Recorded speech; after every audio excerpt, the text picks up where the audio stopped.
নতুন আরেকটি ভিডিওতে তোমাদের সবাইকে স্বাগতম। তোমরা যেমনটা দেখতে পাচ্ছ, আজকে আমি কথা বলবো গুচ্ছ পদ্ধতিতে ভর্তি পরীক্ষার মানবিক শাখা নিয়ে। তোমরা সবাই জানো যে কি গুচ্ছ পদ্ধতিতে ভর্তি পরীক্ষায় প্রায় 20টি বিশ্ববিদ্যালয় তাদের বিশ্ববিদ্যালয় ভর্তি পরীক্ষাটাকে একসাথে পরিচালনা করবে। এবং তুমি যদি তোমার পছন্দের বিশ্ববিদ্যালয়, লাইক তুমি যদি জগন্নাথ বিশ্ববিদ্যালয়, তুমি যদি শাহজালাল বিশ্ববিদ্যালয়, তুমি যদি হাজী দানেশ বিশ্ববিদ্যালয়, তুমি এইরকম ভালো বিশ্ববিদ্যালয় তোমার পছন্দের বিশ্ববিদ্যালয়ে চান্স পেতে চাও, তাহলে তোমাকে কিছু ক্রাইটেরিয়া অবলম্বন করতে হবে। যে ক্রাইটেরিয়াগুলো অবলম্বন করলে তুমি সবার থেকে এগিয়ে থাকবা এবং তুমি তোমার পছন্দের বিশ্ববিদ্যালয়টাতে ক্লিক করতে পারবা। তো দেখো, আজকে আমি কথা বলবো মানবিক শাখা নিয়ে। তোমরা সবাই জানো যে কি মানবিক এই মূলত 3টা টপিক থেকে প্রশ্ন করবে। কি বাংলা থেকে কটা 40টা এমসিকিউ আসবে, কি 40টা, এবং ইংলিশ থেকে কটা 35 কটা 35টা এমসিকিউ আসবে, এবং আইসিটিতে কটা আইসিটিতে 25টা এমসিকিউ। মুঠ হচ্ছে কটা 100টা, কি মুঠ হচ্ছে 100টা। কিন্তু 100টা এমসিকিউ আসবে ঠিক আছে, কিন্তু তুমি যদি একটা পছন্দের বিশ্ববিদ্যালয়ে ভালো সাবজেক্ট নিয়ে চান্স পেতে চাও, তাহলে কি করতে হবে? তোমাকে অবশ্যই একটা ভালো স্কোর করতে হবে। কি করতে হবে? একটা ভালো স্কোর করতে হবে। তার জন্য কি দরকার? একটা ভালো প্রিপারেশন দরকার। দেখো, তোমাকে আমি একটা এস্টিমেট দিয়ে দিচ্ছি। তুমি একটা ভালো বিশ্ববিদ্যালয়ে চান্স পেতে হলে তোমাকে 3টা সাবজেক্টে কত করে পেতে হবে। দেখো, তোমাকে বাংলাতে অবশ্যই কত পেতে হবে? 35, কি 40টা এমসিকিউর মধ্যে তোমাকে 35টা এমসিকিউ অবশ্যই কারেক্ট করতে হবে। তারপর দেখো ইংলিশ, কি ইংলিশেও তুমি যদি 35টা এমসিকিউর মধ্যে তোমাকে অবশ্যই তোমার টার্গেট থাকবে কটা 30টা, কি 30টা এমসিকিউ যাতে তোমার কারেক্ট হয়। আইসিটি কিন্তু এবছর নতুন, এবং আইসিটি থেকে কিন্তু তোমাদের কি মেইন বই যে আছে এইচএসসির মেইন বই থেকে কিন্তু প্রশ্নগুলো করবে, এবং সেই বিষয়ে আমি আজকে বিশদ আলোচনা করব। কিন্তু বলে রাখি, তোমাকে আইসিটিতে কয়টা এমসিকিউ কারেক্ট করতে হবে? তোমাকে অবশ্যই 20, কি 20 তোমার 20টা এমসিকিউ যাতে তোমার কারেক্ট হয় ধরনের একটা প্রিপারেশন তোমাকে অবশ্যই রাখতে হবে। কারণ এখানে কিন্তু যে শুধু তুমি পরীক্ষা দিবা তেমন না, ঢাকা বিশ্ববিদ্যালয়ে ভর্তি পরীক্ষা দিয়ে যাদের হবে না, চট্টগ্রাম বিশ্ববিদ্যালয়ে ভর্তি পরীক্ষা দিয়ে যাদের হবে না, কিন্তু এই বিশ্ববিদ্যালয়গুলোতে পরীক্ষা দিবে। তোমাকে যদি তাদের থেকে এগিয়ে থাকতে হয়, তাহলে অবশ্যই একটা ভালো প্রিপারেশন নিতে হবে। তো দেখো, এখন আমি কিছু সাজেশন দিব, যে সাজেশনগুলো তুমি ফলো করতে পারলে আমার বিশ্বাস তুমি একটা ভালো প্রিপারেশন নিতে পারবে এবং তুমি তোমার পছন্দের বিশ্ববিদ্যালয়টাতে ক্লিক করতে পারবা। তো দেখো, শুরু করি। তোমাকে যদি বাংলাতে প্রিপারেশন নিতে হয়, কি বাংলাতে প্রিপারেশন নিতে হলে তোমাকে যে বিষয়টা প্রথমে মাথায় রাখতে হবে সেটা হচ্ছে কি প্রশ্ন ব্যাংক। কি প্রশ্ন ব্যাংক একটা কথা মাথায় রাখবা, কারণ যে প্রশ্ন ব্যাংকটা হচ্ছে কি খুবই গুরুত্বপূর্ণ বিশ্ববিদ্যালয়ে চান্স পাওয়ার ক্ষেত্রে। কারণ তুমি প্রশ্ন ব্যাংকটা পড়লেই বুঝতে পারবা কোন বিশ্ববিদ্যালয়ে কীরকম প্রশ্ন করে এবং কিভাবে প্রশ্ন করে, কোন কোন টপিকগুলো থেকে প্রশ্ন করে, এবং আগামীতে তারা কোন কোন টপিক থেকে প্রশ্ন করতে পারে।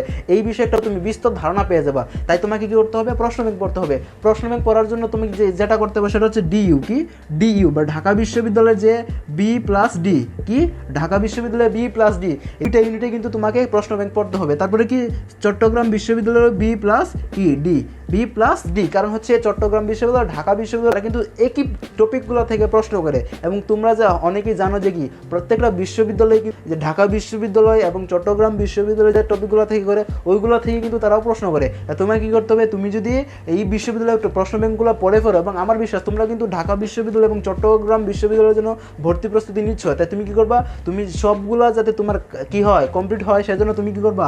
এই প্রশ্ন ব্যাংকগুলো পড়তে পারো। এছাড়াও তুমি কী করতে পারো? বিসিএস এর যে প্রশ্ন ব্যাংক আছে, কি বিসিএস এর প্রশ্ন ব্যাংকটাও পড়তে পারো। এখানেও কিন্তু বিসিএস এর কিন্তু অনেক প্রশ্ন করে ইংলিশ থেকে, তারপর বাংলা থেকে, এবং বিসিএস এর প্রশ্ন থেকে কিন্তু হুবহু তারা কি করে কপি করে দেয়। তাই তোমার কি করতে হবে? বিসিএস এর প্রশ্ন ব্যাংকটা পড়তে হবে। পদ্ধতিতে ভর্তি পরীক্ষার যে প্রশ্ন ব্যাংকটা আছে ওইটাও পড়বা। কি করবা? ওইটাকেও কি করতে হবে? তোমাকে অবশ্যই 10 থেকে কতবার 10 থেকে তুমি 12 বার পড়বা। কতবার? 10 থেকে 12 বার। কতবার? 10 থেকে 12 বার যাতে তোমার পড়া হয়, ওই ধরনের একটা মেন্টালিটি তোমাকে রাখতে হবে। এখন আসি, তোমাকে কোন কোন টপিকগুলো পড়তে হবে, কি করতে হবে, কোন কোন টপিকগুলো থেকে তারা বেশি প্রশ্ন করে এই বিষয়ে একটা ধারণা। যে বেসিক টপিকগুলো আছে, যেমন সমাস, কারক বিভক্তি, ধ্বনি পরিবর্তন, তারপরে হচ্ছে তোমার বিরোচন অংশের কি, এক কথায় প্রকাশ, বাগধারা, এই টপিকগুলো থেকে মূলত প্রত্যেকটা বিশ্ববিদ্যালয়ে প্রতি বছরই প্রশ্ন করে। তাই তোমাকে এই টপিকগুলোকেই বারবার পড়তে হবে। এখন আসি, তুমি কোন কোন বইগুলো বলে ভালো একটা প্রিপারেশন নিতে পারবা। দেখো, বাংলাতে প্রিপারেশন নেওয়ার জন্য তুমি যেটা করতে পারো, নবম দশম শ্রেণীর যে বাংলা দ্বিতীয় পত্র বইটা আছে না, আমাকে ভালো করে পড়তে হবে। কারণ বাংলা দ্বিতীয় পত্র থেকে কিন্তু হুবহু তার প্রশ্ন তুলে দেয়। যেমন সমাস, তারপর কি ধ্বনি পরিবর্তনের যে টপিকগুলো আছে, ওইগুলোর যে উদাহরণগুলো আছে এই বই থেকে ধরে পড়বা। কী করবা? ধরে পড়বা। তারপরে দেখো এখন যে আর কি বই পড়তে হবে। তুমি যদি কি করতে চাও, ভালো একটা স্কোর করতে চাও, তাহলে তার পাশাপাশি তুমি ইন্টারের যে ফার্স্ট ইয়ার বইটা আছে, বাংলা প্রথম পত্র, ওই বইয়ের যে সাহিত্যের গদ্য এবং পদ্য দুইটা অংশই ভালো করে পড়তে হবে। এবং আর যে বইগুলো পড়তে পারে সেটা হচ্ছে হচ্ছে বাংলা বিচিত্রা। কি বাংলার জন্য তুমি বাংলা বিচিত্রা বইটা পড়তে পারো, কারণ এখান থেকে কিন্তু বাংলা বিচিত্রা থেকে কিন্তু অনেক প্রশ্ন করে, এখানে খুব সুন্দর করে তারা টপিক ওয়াইজ প্রশ্ন করেছে এবং এখানে কিন্তু প্রচুর পরিমাণে বিগত বছরের প্রশ্ন দেওয়া আছে। তুমি এই বইটা পড়তে পারো। এছাড়াও পড়তে পারো বাংলা পার্বণ। কি বাংলা পার্বণ, বাংলা পার্বণ নামে একটা বই আছে, এটাও কিন্তু সেম। কি বিশ্ববিদ্যালয়ের জন্য সবগুলো বই কিন্তু সেম টপিকগুলো, শুধু একটু কি তাদের ব্যাখ্যার যে সিস্টেমটা সেটা একটু আলাদা। তুমি যে বইটাই কিনো না কেন ওইটাকে ভালো করে পড়ো, কি ওইটাকে ভালো করে পড়ো এবং কবিতাগুলা যে গদ্যগুলা ওইগুলোর যে মেইন যে বিষয়বস্তুগুলোকে ওইগুলোকে ধরে পড়ো। এইভাবে যদি তুমি পড়তে পারো আমার বিশ্বাস তুমি একটা ভালো প্রিপারেশন নিতে পারবা। এখন আসি ইংলিশ। কি এখন আসি ইংলিশে। দেখো ইংলিশে ভালো করার জন্য যে কাজটা করতে হবে তোমাকে আমি প্রথমে বলে কি কোয়েশ্চেন ব্যাংক। কি এটার জন্য এটার উপরে কোনো ওষুধ নাই। কি কোয়েশ্চেন ব্যাংক তোমাকে অবশ্যই পড়তে হবে। কি কোয়েশ্চেন ব্যাংক পড়ার উপরে কোনো মেডিসিন নাই। বিশ্ববিদ্যালয়ে চান্স পাওয়ার একমাত্র বাইবেল হচ্ছে কোয়েশ্চেন ব্যাংক। কি ডি ইউ এবং প্লাস বি প্লাস ডি এবং সি ইউ এরও কি বি প্লাস ডি। কি বি প্লাস ডি। এছাড়াও কি গুচ্ছ পদ্ধতিতে ভর্তি পরীক্ষার যে কোয়েশ্চেন ব্যাংক সেটাও পড়বা এবং বিসিএসসি যে প্রশ্ন ব্যাংক আছে ওইটাও পড়বা। যদি এইগুলো পড়ো তাহলে তুমি বুঝতে পারবা কোন কোন টপিকগুলো থেকে প্রশ্ন করে, কারণ তুমি বুঝতে পারবা আসলে কীভাবে তারা প্রশ্ন করে এবং তোমাকে কীভাবে প্রিপারেশনটা নিতে হবে। এখন আসি দেখো কোন কোন টপিকগুলো তোমাকে পড়তে হবে। ফার্স্ট অফ অল তোমাকে কী করতে হবে, বেসিক যে ইংলিশের যে বেসিক টপিকগুলো আছে। কি ইংলিশের যে বেসিক টপিকগুলো আছে বেসিক টপিকগুলো আছে ওইগুলোকে ভালো করতে হবে, যেমন রাইট ফর্ম ভার্বস, হ্যাঁ, প্রিপোজিশন আছে, নাউন, অ্যাডজেক্টিভ, প্রোনাউন, এই টপিকগুলোই মূলত ওই টপিকগুলোতেই খুব প্রতি বছরই প্রশ্ন করে। তুমি বিগত বছরের প্রশ্ন ব্যাংকটা একটু ঘাটলি বুঝতে পারবা। এবং তোমাকে কী করতে হবে অ্যাডভান্স লেভেলের, তুমি যে ইন্টারের বই পড়েছো ওইগুলোর রুলস আছে ঠিক আছে, ওইগুলো অনেক পড়েছো ঠিক আছে, কিন্তু তারপরেও আর একটু অ্যাডভান্স লেভেলের বইগুলো পড়তে হবে। তারপরে দেখো মেমোরাইজেশনের যে টপিক। কি মেমোরাইজেশন। কি মেমোরাইজেশনের যে টপিকগুলো সব থেকে গুরুত্বপূর্ণ হচ্ছে কি ভোকাবুলারি। কি ভোকাবুলারিটা অবশ্যই তোমাকে পড়তে হবে। প্রত্যেকটা বিশ্ববিদ্যালয়ে অবশ্যই প্রশ্ন করে এবং তুমি যদি প্রশ্নের প্যাটার্নটা ইংলিশ প্রশ্ন করে যদি বুঝতে চাও তাহলে তোমাকে ভোকাবুলারি পড়ার উপরে কোনো মেডিসিন নাই বস। তাই ভোকাবুলারি অবশ্যই তোমাকে পড়তে হবে। কী করতে হবে ভোকাবুলারি অবশ্যই পড়তে হবে।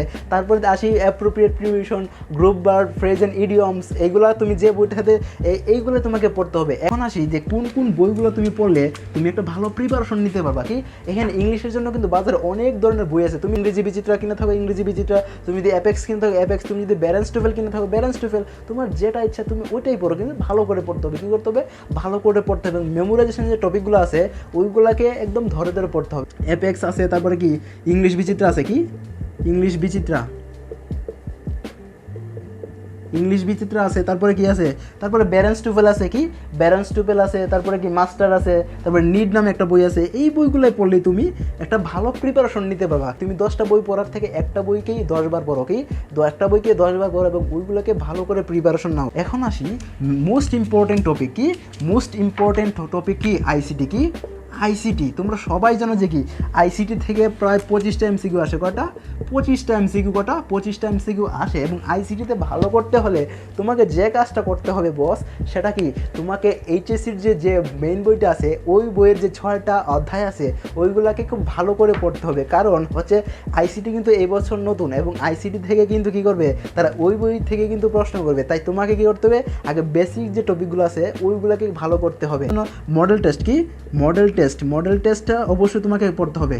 তোমরা অনেকেই এইচএসসি পরীক্ষার জন্য মডেল টেস্ট কিনেছিলা, তাই কী করবো ওই যে মডেল টেস্টের যে এমসিকিউগুলো আছে এমসিকিউ আকারে দেওয়া আছে প্রশ্নটা, ওইগুলো প্রত্যেকটা চ্যাপ্টার ধরে প্রশ্নগুলো পড়বা।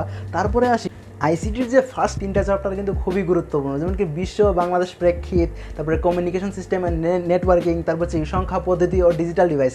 এই 3টা চ্যাপ্টার কিন্তু খুবই গুরুত্বপূর্ণ। কি 3টা চ্যাপ্টার কিন্তু খুবই গুরুত্বপূর্ণ এবং এই 3টা চ্যাপ্টার থেকেই মূলত বেশি প্রশ্ন করবে। তাই তোমাকে 3টা চ্যাপ্টারে বেশি গুরুত্ব দিতে হবে।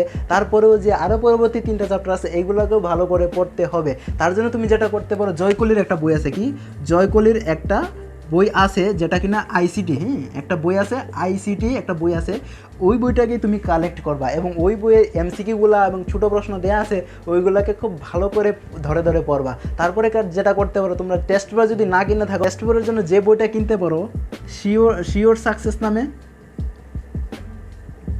সিওর সাকসেস নামে একটা টেস্ট পেপার আছে লেকচার পাবলিকেশনের, এই টেস্ট পেপারটা তুমি কিনে ওই টেস্ট পেপারটা তুমি পড়তে পারো, তাহলে তোমার একটা কমপ্লিট প্রিপারেশন তুমি নিতে পারবা। গুরুত্বপূর্ণ বিষয় হচ্ছে তুমি কতটুকু পড়ছো, তুমি অ্যাডমিশন টেস্টের জন্য কতটুকু পড়ছো এবং তুমি তোমার কাঙ্ক্ষিত বিশ্ববিদ্যালয়ের জন্য কতটুকু ডেডিকেটেড, এটা কিন্তু প্রমাণ করবে তুমি বিশ্ববিদ্যালয়ে চান্স পাবা কি না। বিশ্ববিদ্যালয়ে চান্স পাওয়ার ক্ষেত্রে কি প্রিপারেশন থেকে সবথেকে বড় হচ্ছে সেলফ কনফিডেন্স, যে তোমাকে বিশ্ববিদ্যালয়ে চান্স পেতেই হবে, তোমাকে বিজয়ের হাসিটা সেই হাসতেই হবে। এবং আমার বিশ্বাস তুমি যদি এইভাবে প্রিপারেশন নাও তাহলে তুমি বিশ্ববিদ্যালয়ে চান্স পেতে পারো। তুমি কি বিশ্বাস করো যে তুমি বিশ্ববিদ্যালয়ে চান্স পাবো? তুমি যদি বিশ্বাস করো তাহলে আজ থেকেই লেগে পড়ো, এখন থেকেই প্রিপারেশন নাও। আমার বিশ্বাস তুমি তোমার কাঙ্ক্ষিত বিশ্ববিদ্যালয়ে চান্স পেতে পারবা। তো আজকে এই পর্যন্ত, তোমাদের সবার জন্য শুভকামনা, ধন্যবাদ।